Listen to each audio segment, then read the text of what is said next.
They use terrorism as an instrument of statecraft. A very sustained, almost an industry level, assembly line of people whose job it is to do bad things at night.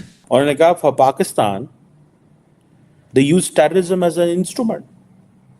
They use terrorism as an instrument use करते हैं. This is what he said. जो ही हमारे वजीर खारजा ने बयान दिया, दूसरी जानिब से जयशंकर का बयान आ गया भारत के वजीर खारजा के, जी नहीं, पहले तो दहशतगर्दी को रोकें, उसके बाद हम देखा जाएगा। तो आपने अपने आप को पहले से ही एक वीक विकेट पे आप वहाँ पर वो तो मानते ही नहीं है कि वो कश्मीरी लड़ रहे हैं, वो तो कहते हैं ये पाकिस्तान लड़ रहा है। हाँ। उनका तो क्लेम ही नहीं है कि कश्मीरी हमारे खिलाफ है, कश्मीरियों को फैसिलिटेट कर रहे हैं। आपको लास्ट 1 ईयर 2 ईयर से कोई वहाँ से प्रोटेस्ट होता नजर आया? कोई भी नहीं कर रहा। इवन के आपके मुल्क में उससे ज्यादा प्रोटेस्ट हो रहे हैं, बलोची कर रहे हैं, पंजाबी कर रहे हैं। इंडिया आपको ये कहता था पिछले 50-60 साल कि आओ कारोबार करो, तो आप कहते थे पहले कश्मीर का मसला हल करो।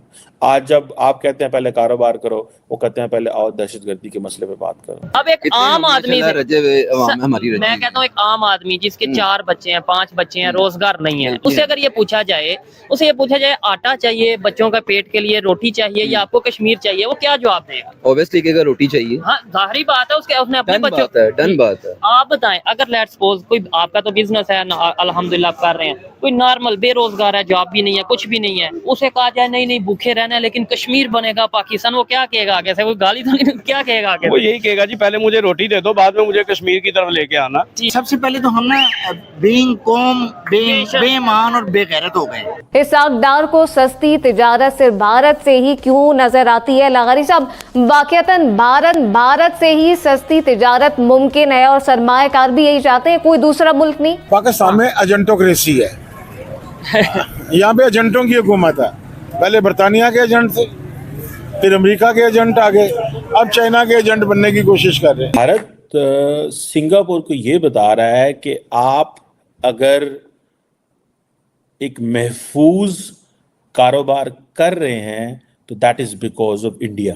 इंडिया की जो बायलैटरल ट्रेड है वो 20 अरब डॉलर तक पहुंच चुकी है। आपकी दुनिया के किसी मुल्क से भी 20 अरब डॉलर की ट्रेड नहीं है। कहते हैं कि जी कश्मीर इशू को फ्रीज कर दें, तो इसका मतलब ये हुआ कि हम बिल्कुल इजाजत दे दें भारत को कि वो जो कुछ करना चाहे करता रहे कश्मीरियों के साथ। तो पहले आप फैसले कर लीजिए बुनियादी कि आप चाहते क्या, आपकी रेड। जय हिंद दोस्तों, स्वागत है आपका हिंदुस्तान वन में। तो दोस्तों आगे वीडियो क्लिप में आपने देखा विदेश मंत्री एस जयशंकर ने शनिवार को कहा कि पाकिस्तान आतंकवाद को एक उद्योग के तौर पर प्रायोजित कर रहा है और भारत आतंकवादी की समस्या को नज़रअंदाज करने की कतई पक्ष में नहीं है। दरअसल दोस्तों सिंगापुर की 3 दिवसीय यात्रा पर आए जयशंकर साहब ने सिंगापुर राष्ट्रीय विद्यालय के दक्षिण एशिया अध्ययन संस्था में अपनी पुस्तक वाई भारत मैटर्स पर व्याख्यान सत्र के बाद आयोजित सवाल जवाब के एक सत्र के दौरान ये टिप्पणियां की। पाकिस्तान के साथ भारत के संबंध पर एक सवाल के जवाब में उन्होंने कहा, हर देश एक स्थिर पड़ोसी चाहता है और कुछ नहीं तो आप कम से कम एक शांत पड़ोसी तो चाहते हैं। दुर्भाग्य से भारत के साथ ऐसा नहीं है। तो दरअसल दोस्तों आगे बढ़ते हैं और जयशंकर साहब ने कहा कि पाकिस्तान भारत के खिलाफ आतंकवाद को प्रायोजित कर रहा है। उन्होंने पूछा, आप एक से ऐसे पड़ोसी से कैसे निपटेंगे जो इस तथ्य को खुलेआम स्वीकार करता है कि वह आतंकवाद को शासन के एक साधन के रूप में इस्तेमाल करता है। जयशंकर साहब ने कहा, यह एक बार होने वाली घटना नहीं है बल्कि लगातार होने वाली घटना है।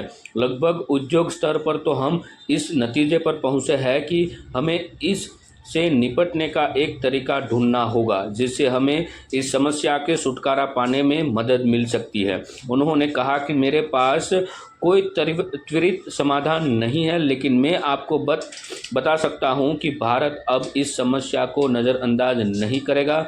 हमारी एक समस्या है और हमें इस समस्या का सामना करने के लिए ईमानदारी से प्रयास करने चाहिए। जयशंकर ने कहा, भारत का रुख अब आतंकवादियों को नज़रअंदाज करने का नहीं है। क्या हम इंडिया के साथ ट्रेड करना चाहते हैं? क्या इंडिया आपसे ट्रेड करना चाहता है? आपने इस चीज़ को रियलाइज़ किया है कि इंडिया आपसे ट्रेड करना चाहता है कि नहीं करना चाहता? आप अपने घर में आप क्या समझते हैं कि इंडिया जो कि $125 अरब की ट्रेड चाइना के साथ कर रहा है एंड इवन ट्रेड भी कर रहा है एंड लड़ाई भी कर रहा है, आप क्या समझते हैं वो आपके साथ ट्रेड करेंगे? क्यों करेंगे भाई? आपके साथ ट्रेड करने का क्या मीनिंग है? देखिए, पाकिस्तान की एक बड़ी ट्रबल्ड हिस्ट्री है with India and India has a troubled history with Pakistan. ये कोई आसान काम नहीं है। और माजी में आप चले जाएं तो 2017, 18, 19 तक मेरा ख्याल है तकरीबन कोई $2.5 अरब की ट्रेड थी, तकरीबन $2.5 अरब की। और कहा जाता है कि जो अनऑफिशियल एस्टिमेट्स है वो तकरीबन $4 बिलियन के थे, क्योंकि हम तो ट्रेड करते हैं via Dubai and so fourth, हमारा ये चैलेंजेस है। अब हमारा क्या है, हम ट्रेड कर सकते हैं अगर फॉर अ मोमेंट आप पॉलिटिकल चीज़ों को देख लें, साइड पे कर दें, ब्यूरोक्रेटिक इश्यूज, ट्रांसपोर्ट के इश्यूज, रोड कनेक्टिविटी के इश्यूज, लॉजिस्टिक्स फैसिलिटेशन, इस तरह के इश्यूज, ठीक है जनाब, ये इतने को बीच में आएंगे कि आपकी सोच है। हमारा तो कोई आना जाना है ही नहीं है उस तरह।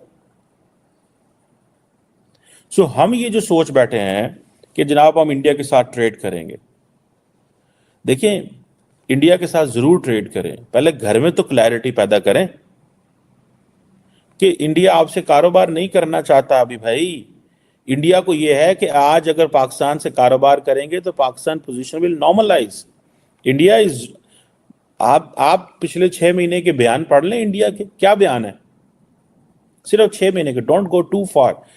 Doctor Jaishankar, minister for external affairs of India, he was in Singapore very recent, I think 2-3 दिन पहले, और उन्होंने क्या कहा वहां पे, उन्होंने कहा for Pakistan they use terrorism as an instrument, they use terrorism as an instrument use करते हैं, this is what he said।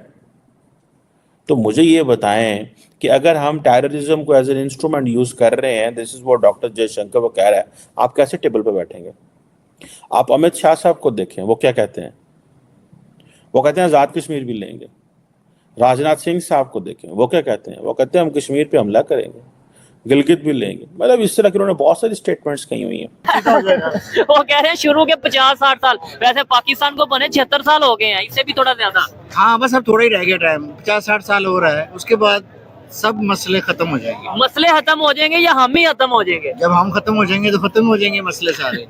हाँ, ये आप बात तो तंजन कर रहे हैं, लेकिन बड़ी गहरी बात है कि यार और कितना, जब नेबर कंट्री जिससे हम लेता हुए आज वो कहाँ पे है? वो तो सर चांद पे पहुंच गए हैं, बांग्लादेश की तरफ पहुंच गए। देखिए बांग्लादेश जिसे हम टका एक, यानी हम उसमें करते हैं कि यार फलाने की टके की भी अहमियत है। 2 टके का इंसान है। 2 टके का इंसान है। आज हम 1 टके के भी नहीं रहे, आज हम 1 टके को भी नहीं कम्पीट कर पा रहे। तो वो जब हमें कहते थे कि यार फलाना 2 टके का इंसान है, अब ये बात उल्ट हो गई है। अब हम तारीफ करना चाहे ना किसी को, यार फलाना तो टके का है, टका हमसे आगे हो गया। और उल्टा वो कहेंगे ये तो 1 रुपए का इंसान नहीं है यार, अब ये तो 1 रुपए का इंसान है। खैर ये चीजें बीच में नहीं लानी चाहिए, हमें ये देखना चाहिए वो आगे कैसे के, हमने पाकिस्तान को आगे कैसे लेके जाना है। आज एक आम पाकिस्तानी से लाहौर में कोई, आप बिजनेस करते होंगे, जॉब करते होंगे, आपको छोड़ के वैसे कोई बेरोजगार है, उसे बोले कि भाई तुम्हें ये 10 किलो आटे का थैला दे रहे हैं, वो लोगे या कश्मीर लोगे? ईमानदारी से बताइए वो क्या जवाब देगा? वो कहेगा मुझे 5 किलो का थैला दे तो वो लूंगा। कश्मीर को देखिए मैं बताता हूँ, सबसे पहले तो हम ना बीइंग कौम बेईमान और बेगैरत हो गए। सॉरी टू से, नहीं सर ऐसी बात, बेगैरत नहीं, चले बेईमान कह लें। देखें अब बेगैरत वैसे हार्श वर्ड है, यूज नहीं करना चाहिए, मगर है तो सच, हम हो गए हैं।